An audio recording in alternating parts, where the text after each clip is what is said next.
Alright, what's up all my icy friends? I am the Dragon God of Gaming, Damien-Dragon, and welcome back to the gaming news where we run down the list of everything that's going on over the past week in gaming.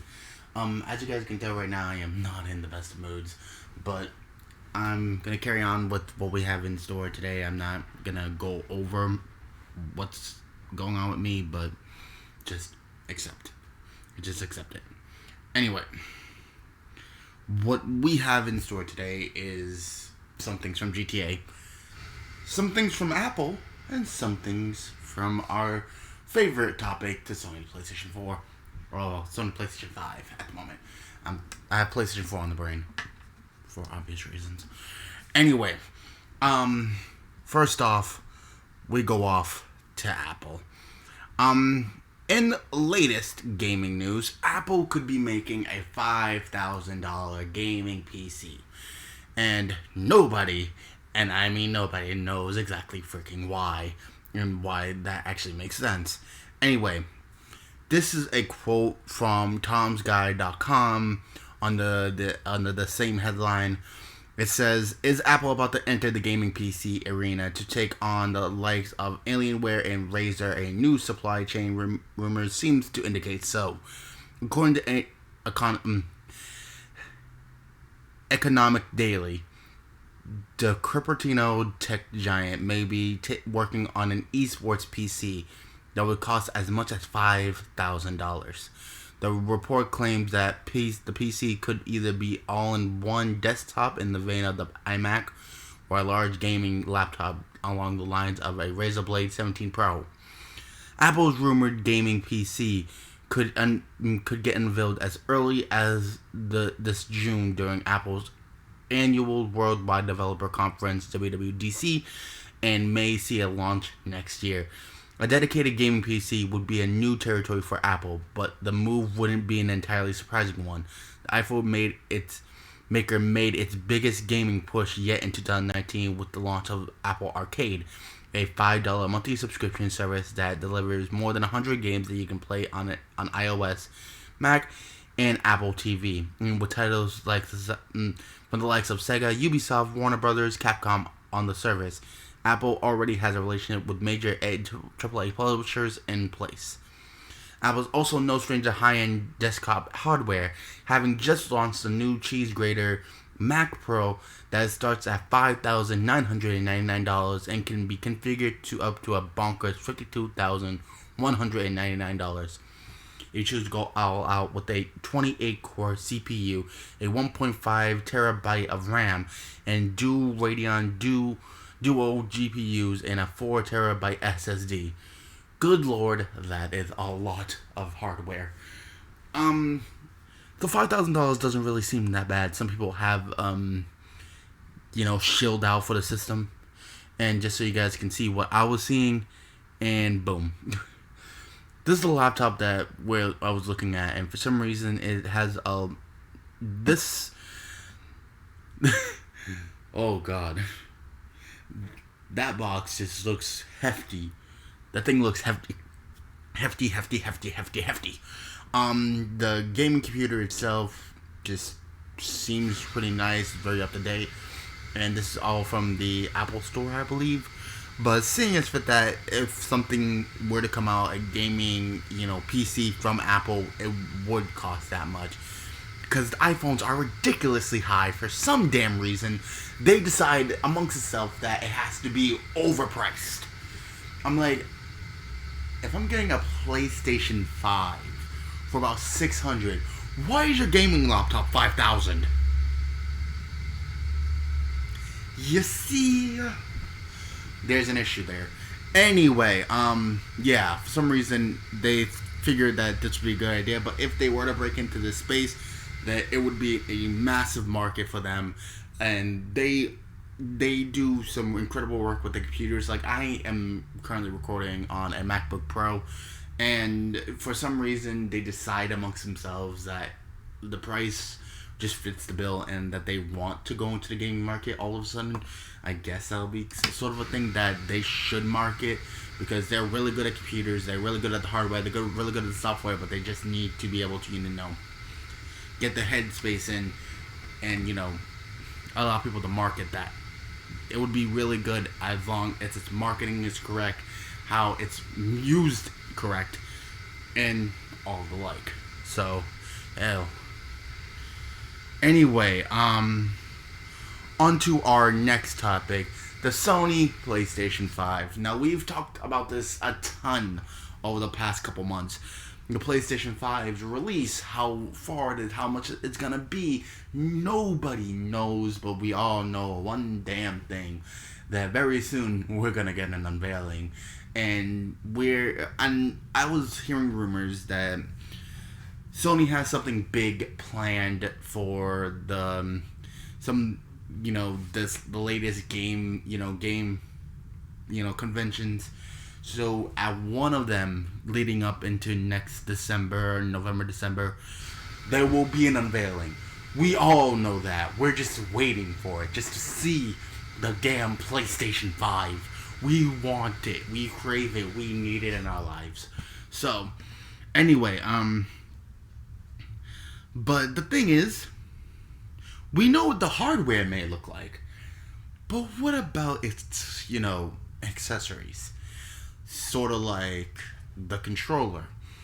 That's right, the DualShock 5 has gotten itself a pretty good patent.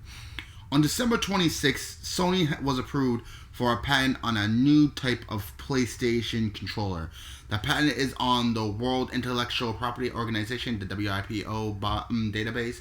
It isn't quite clear what Sony intends to do with the controller. Now, I'm reading this off my phone, so I really have no idea. The design itself is similar to the familiar DualShock 4 design that most players are used to with the PlayStation 4. The new controller has the same layout for its face buttons, directional pad, and analog sticks, but the only real departure on the front of the controller is that there is no PlayStation button visible on the patent design. Now, so you guys can be working off the same thing I'm working off of, bam. Yeah, there is a scope here for that. This is a new application for the PlayStation 5's patent that I'm going to be looking at. Well, somewhat, because I was looking at a very different design, but this is the DualShock 4. This seems to be the new patented design. It looks like it's going to be more fatter, more, robust, but it leaves room on the back. And some people think that a back button, some buttons will be added to the back just for different controls. So we're not sure. We're not very sure. The back of the controller is where things get a little more interesting. The patent contains potential designs for the new controller, though they aren't final, and that includes 2 new buttons. The new buttons appear to be programmable to perform the functions of other buttons on the controller, so you have them to do the same thing as the circle or square buttons if you wanted. So if you can't wrap your hand around really much, you can also align the back buttons to different buttons, so maybe that works. The 2 back buttons can be activated with triggers, and most of the proposed designs, well, they seem to be located directly behind the analog sticks on most of the proposed layouts. In the patent, there is mention that they might move to other places. This could mean that the controller is customizable, or just that Sony wants to cover its bases for possible designs iterations. Well, the new patent timing is a little conspicuous, considering the PlayStation 5 is set to come out in 2020. There is no indication which PlayStation this controller is actually designed for. It's worth noting that the proposed design does feature, it cut off. God damn it. But, saying as which, the back of the design just really looks very aesthetically pleasing. Maybe this one doesn't, but as you guys can see in the back, there is a lot of room under the shoulder buttons, in the middle of the controller, and all over here on the handles, unlike the last gen where a lot of the hardware is needed in here. But with this, outer ring, how bulky the controller, maybe that's how they're gonna go with sort of like the Xbox 360's controller, a little bit more bulky, but with a little more style, flair, and more usability than the old DualShock 4. But we don't really know how that's gonna work. No one knows how it's gonna be playing very much. We just know that it's gonna effectively, have 2 extra buttons or so that it can just be customizable how it's going to feel on your hands when you're playing. Nobody really knows. Nobody really knows exactly what the PlayStation 5 controller is actually going to look like, and most likely until it's unveiling sometime this year.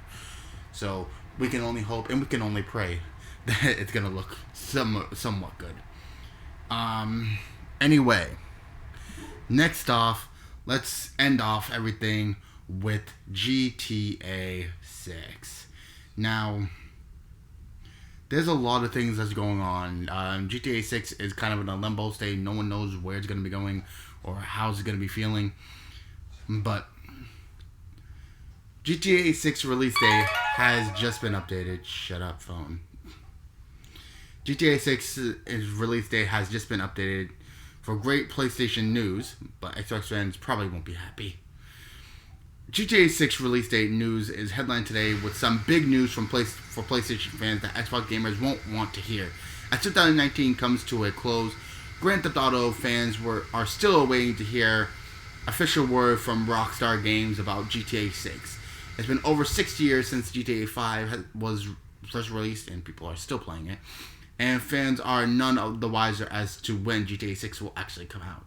As fans wait for official word on GTA 6, the rumor mill has gone into overdrive, which some big Grand Theft Auto claims made since Red Dead Redemption 2 came over us at the end of 2018. It's been claimed GTA 6 will be out in 2020, will be a timed PS5 launch exclusive, and will be set in Vice City during the 70s and 80s.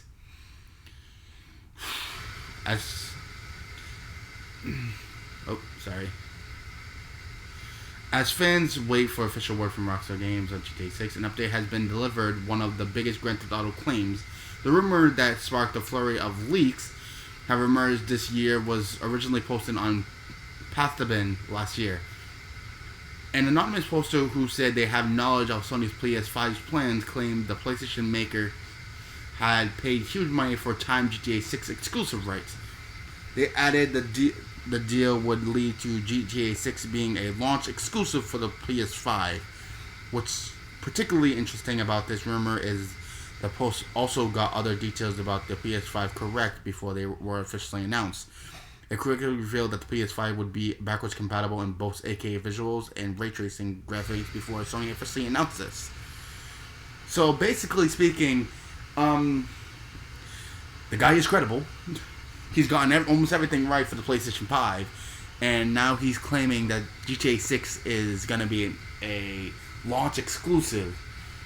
So, I'm sorry, Xbox fans. Looks like you're going to have, if you want to play GTA 6, you're going to need to chill out for some PlayStation 5.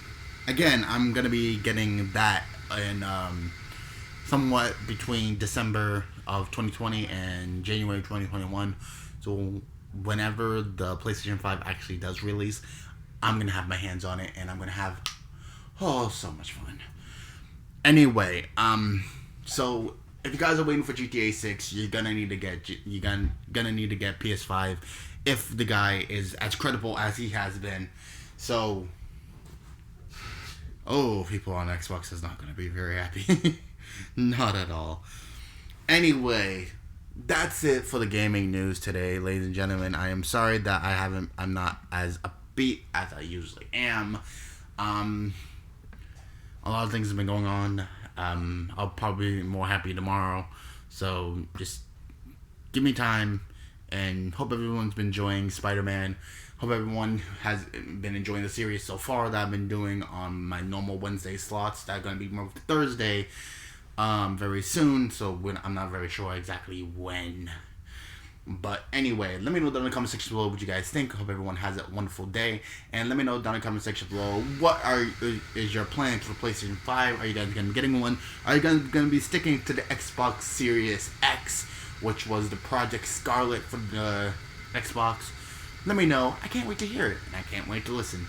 Anyway, thank you guys so much for watching the video, and if you guys like it, please smack the like button, show who's boss, and share and subscribe for the glory of the dragon, so you too may become immortal, but from Damien to Bland to video gamers all over the world, I will see you Dragonlings in the very next episode. Peace, my friends. Good gaming. Happy hunting. And I'll see all you Dragonlings back inside the world of gaming. I hope that you guys enjoyed. And I'll see you guys next time for some more Damien-Dragon action. Peace. Excuse me. I'm going to go cry myself to sleep. Hope you guys enjoyed. Peace.